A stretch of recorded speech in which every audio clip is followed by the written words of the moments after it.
Hello friends, welcome back to my channel. இன்றைக்கி நம்ம சேனலில் நம்ம எப்பயும் வைக்கிற மாதிரி ஒயிட் ரைஸ் வச்சு சப்போஸ் சாதம் மீதி ஆயிடுச்சு அப்படின்னா கவலையே வேணாம், சூப்பராக ஒரு கலவை சாதம் எப்படி செய்கிறதுன்னு தான் பார்க்க போகிறோம். வாங்க வீடியோக்குள்ளே போகலாம். வீடியோக்குள்ளே போகிறதுக்கு முன்னாடி நம்ம சேனலை சப்ஸ்கிரைப் பண்ணவங்க வீடியோ பார்த்து என்ஜாய் பண்ணுங்கள். இல்லை இப்போ தான் நம்ம சேனலை ஃபஸ்ட் டைம் பார்க்குறவங்களா இருந்தால் சப்ஸ்கிரைப் பண்ணிக்கோங்க. பக்கத்தில் இருக்க பெல் ஐக்கானையும் மறக்காமல் கிளிக் பண்ணிக்கோங்க. இப்போ வாங்க வீடியோக்குள்ளே போகலாம். சாதம் மீதியான அன்றைக்கி நைட்டு என்ன பண்ணுறீங்க அப்படின்னா, இந்த மாதிரி ஒரு நெல்லிக்காய் சைஸ் புளி எடுத்து வச்சுக்கோங்க. நீங்கள் எந்த அளவுக்கு சாதம் உங்களுக்கு மீதி ஆகுதோ அதுக்கு தகுந்த மாதிரி நீங்கள் புளியோட குவான்டிட்டியை வந்து கம்மி பண்ணிக்கிறதும் அதிகம் பண்ணிக்கோங்க. தேவையான அளவு சாதத்துக்கு எவ்வளோ தேவையோ அந்த அளவுக்கு உப்பு சேர்த்திக்கலாம். உப்பு சேர்த்துனதுக்கப்புறம் நான் இன்றைக்கி இந்த அளவுக்கு சாதம் பார்த்திங்கன்னா இவ்வளோ மீதி சாதம் இன்றைக்கி மீதி ஆயிடுச்சு. இதுக்கு தகுந்த மாதிரி தான் நான் புளி ஊற வச்சுருக்கேன். உப்பும் சேர்த்திக்க போகிறேன். 1/4 டீஸ்பூன் வந்து மஞ்சத்தூள் சேர்த்திக்கோங்க. 1/4 டீஸ்பூன் வந்து ஒரு 1/2 டீஸ்பூன் வரைக்குமே நீங்கள் மஞ்சத்தூள் சேர்த்திக்கோங்க.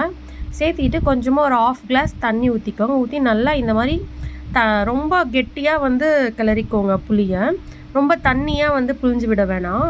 இந்த மாதிரி நல்லா கெட்டியாக பிசைஞ்சுக்கோங்க. நல்லா கலந்து அதோட பல்ப் மட்டும் எடுத்து அந்த சாதத்தில் ஊற்றிடுங்க.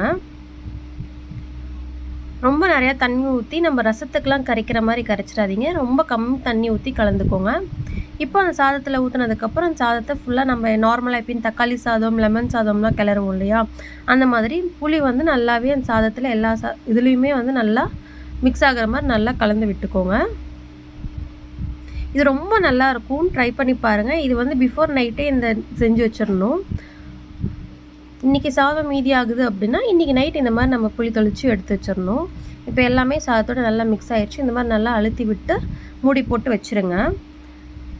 இது பார்த்திங்க அப்படின்னா அடுத்த நாள் காலையில் தான் நம்ம இதை செய்ய போகிறோம். இதுக்கு இந்த புளி உப்பெல்லாம் நல்லா சாதத்தில் ஏறட்டும். நான் இன்றைக்கி காலையில் அடுத்த நாள் காலையில் செய்கிறதுக்காக என்ன பண்ணியிருக்கேன் அப்படின்னா, இன்றைக்கி நான் பிரேக்ஃபாஸ்ட்டுக்கு தான் செய்ய போகிறேன். இப்போ ஒரு வானல் எடுத்து வச்சுக்கோங்க. வானல் எடுத்து வச்சு 3லேருந்து 4 டேபிள் ஸ்பூன் ஆயில் சேர்த்திக்கோங்க. கூடவே கொஞ்சமாக கடலைப்பருப்பு உளுத்தம்பருப்பு கடுகு சேர்த்திக்கோங்க. கடலைப்பருப்பு உளுத்தம்பருப்பு கடுகு எல்லாமே நல்லா பொரிஞ்சிடட்டும். பொரிஞ்சதுக்கப்புறம் 2 மீடியம் சைஸ் பெரிய வெங்காயம் நான் பொடியாக கட் பண்ணியிருக்கேன். அதையும் இதில் சேர்த்து நல்லா வதக்கி விட்டுறலாம். காரத்துக்கு பச்சை மிளகா அப்படி இல்லைன்னா வரமிளகா சேர்த்திக்கோங்க. கூடவே கொஞ்சமாக கருவேப்பிலை தழை சேர்த்திக்கோங்க. நான் இன்றைக்கி வரமிளகா தான் சேர்த்திக்க போகிறேன். நீங்கள் பச்சை மிளகா சேர்த்துறதா இருந்தாலும் பச்சை மிளகா சேர்த்திக்கோங்க. சேர்த்தியாச்சு. இதையும் நல்லா வதக்கி விட்டுறலாம். இப்போ நம்ம பிஃபோர் நைட்டே நம்ம புளி தொளிச்சு எடுத்து வச்சுருக்கோம் இல்லையா சாதம், அதை வந்து இதோட சேர்த்தி அதையும் நல்லா கிளறி விட்டுறலாம். இது ரொம்ப நல்லாயிருக்கும். சாதம் மீதி ஆயிடுச்சு அப்படின்னு கவலைப்பட்டு எடுத்து கொட்ட தேவையில்ல. அதே மாதிரி முதல் நாள் நைட்டே தண்ணி ஊற்றி எடுத்து அந்த மாதிரிலாம் எதுவுமே பண்ண வேணாம். இந்த மாதிரி லைட்டாக புளி தொளிச்சு எடுத்து வச்சு இந்த மாதிரி கிளறி சாப்பிட்டுக்கிட்டிங்க அப்படின்னா ரொம்ப நல்லாயிருக்கும். நீங்கள் ட்ரை பண்ணி பாருங்கள். ரொம்ப டேஸ்ட் ரொம்ப பிடிக்கும். அவ்வளோதான். கொஞ்சம் சாதத்தில் வந்து சூடுபடுற அளவுக்கு நல்லா சூடாகிற அளவுக்கு ரொம்ப சூடாகக்கூடாது. கொஞ்சம் நார்மலாக சாதத்தில் ஹீட் ஆனால் போதும். அவ்வளோதான். இப்போ எல்லாமே நல்லா கிளறி விட்டாச்சு.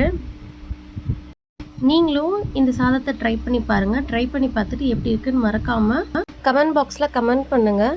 இந்த வீடியோ உங்களுக்கு பிடிச்சிருந்ததுன்னா உங்கள் ஃப்ரெண்ட்ஸ் அண்ட் ஃபேமிலிக்கும் ஷேர் பண்ணுங்கள். நம்ம சேனலை சப்ஸ்கிரைப் பண்ண சொல்லுங்கள். மறக்காமல் பக்கத்தில் இருக்க பெல் ஐக்கானை கிளிக் பண்ணி ஆல் ஆப்ஷனை கிளிக் பண்ணிக்கோங்க. அப்போ தான் நான் ரெகுலராக போடுற என்னோடய சமையல் வீடியோஸ் எல்லாம் உங்களுக்கு உடனுடன் நோட்டிஃபிகேஷனில் வரும். இதுக்கு தேவையான இன்க்ரீடியன்ஸ் எல்லாம் டிஸ்கிரிப்ஷன் பாக்ஸில் கொடுக்குறேன், பார்த்து தெரிஞ்சுக்கோங்க. இதே மாதிரி சூப்பரான ரெசிபியோட மீண்டும் சந்திக்கிறேன். தேங்க்ஸ் ஃபார் வாட்சிங்.